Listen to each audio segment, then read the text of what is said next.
Alright,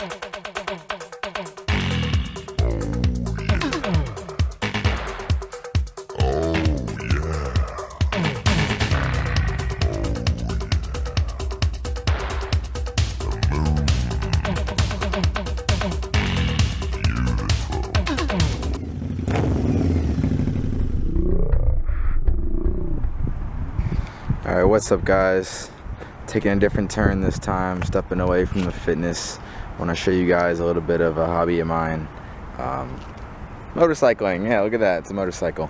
So this is the Harley VROD 2009 Muscle. You can tell by the seat, that's definitely the Muscle seat right there. Bought it used, want to give a little ride and review of it. A couple of the mods that I've done on it and just kind of a walkthrough of where I'm at with it. Really surprised by this bike. I thought it would be a lot more heavier, not as swift, not as turnable. It's really got a lot of maneuverability. It's got the nice tire on the back there. So breaking it down, I'll start from the front here, just go through a couple of the aftermarket pieces I've done. So the mirrors, I inverted these on top. I just felt they looked like antennas a little bit too much. Really easy mod. Unattach that screw right there. A couple other things, redo the wiring. Pretty much good there. Coming over here, we have, I actually bought the bike with these on it. These are aftermarket grips. The foot pegs I actually did. They got those for really cheap off of Craigslist, all chromed out. Could use a little bit of a wash actually.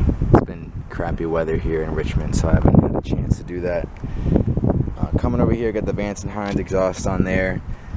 I actually love this exhaust. There's other options, but it's honestly way too loud if you go elsewhere. Vance & Hines isn't too loud. I really think that they make a good sound because I don't want to be that obnoxious guy rolling down the street. But it's loud enough, believe me. I'll start it up here in a little bit and you can test it out yourself.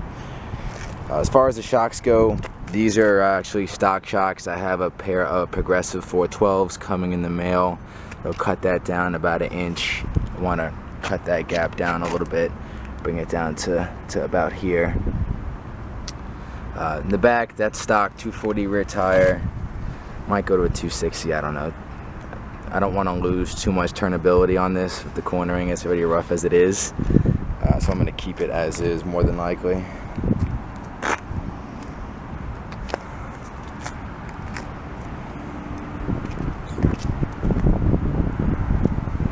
And that's really it for the mods I've done. I added a little Harley fanny pack there. That's really all as far as the mods go. Like I said, I might just add a tire to it. It's got a lot of tread left, though. I don't want to pay $400 for a 260 tire. But really, stock, even stock if you buy it, you know, bone stock, it's still a great bike with a lot of mods that already come on it. You know, it's a great stock item with a lot of accessories already built in. Like here, you just got the fob. There's no key involved there. That's definitely a nice touch. Then the signaling. I mean, in the front, you got the integrated into the mirrors there. A nice touch. As well as you come around to the rear. Nice signaling there as well.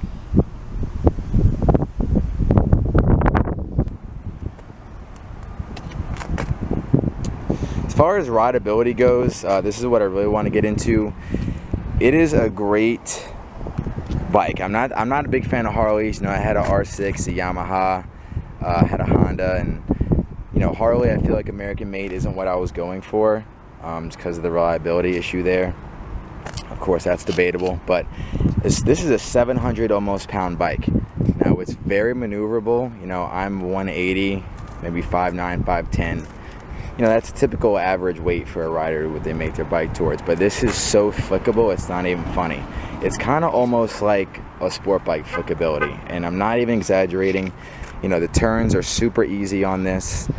I mean, it's really stable to the ground. The low center of gravity is kind of what helps out there. And you know, if you guys know VRODs, night rods, whatever, you know, the gas tank being under the seat really helps with that.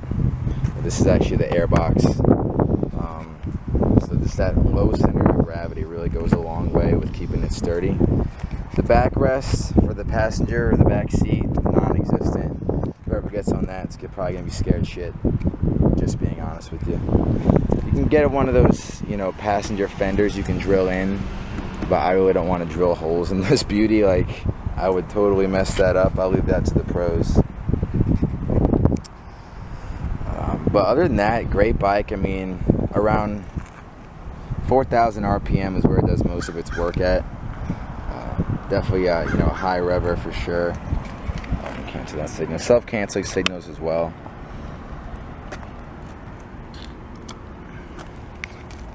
I really like the gauges here. I don't like anything too fancy. This is plain, you know, you got the fuel gauge, speedometer, tachometer. I don't know, I might powder coat these black. I really am a fan of the night rods, like all blacked out, but the Muscle was just the bike that I've always wanted, and I actually made a far drive for this. I actually went to the Delaware Air Force Base to get this bad boy, but it was totally worth it. Looking also at a cowl for the front possibly, but I don't know, I kind of like it stock like that. Front tire might need to be replaced soon. The tread's looking a little low. Bembo brakes on it. Really nice touch. This is not ABS, that is optional, but there's not on this one. Also, your fuel mileage on this is going to be absolutely horrific. I think you get like, I don't even know, something horrible, 25 miles to the gallon, 35 miles to the gallon. Absolutely terrible. It's definitely so comfortable though. They have this, you know, this little shelf here to keep gas in the seat because it kicks off if you're not ready for it. So that's definitely a plus.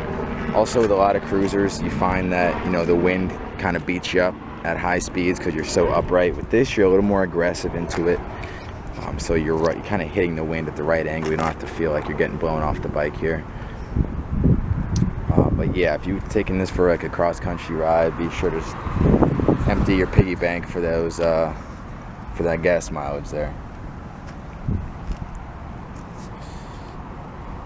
But that's about it, guys. I mean, let me give you a start up here so I can show you how it sounds. I mean, if you want to go for like an Arkapovic exhaust, I think is what it's called. That's one of the nicer ones. I don't think it's needed. I mean, this is loud as it is. I'll show you guys here.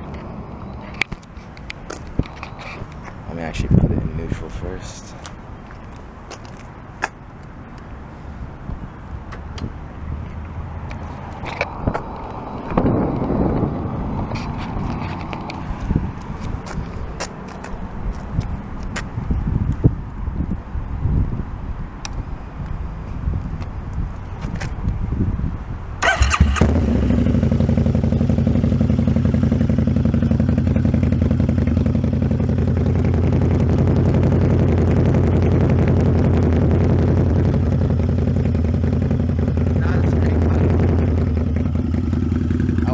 That it's not a straight pipe. I don't like that sound. That just gives it a nice rumble.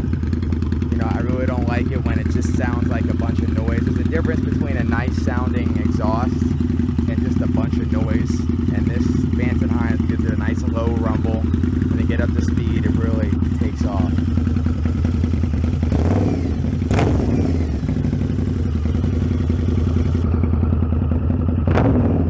Got a nice pop to it when you start it up.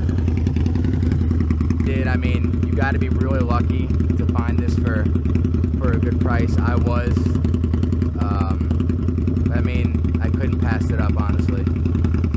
So far, the best bike that I've had, most reliable. I feel more secure on it. Go ahead, check it out, guys. 2009 Muscle VRSCF. Hope you guys enjoyed the video.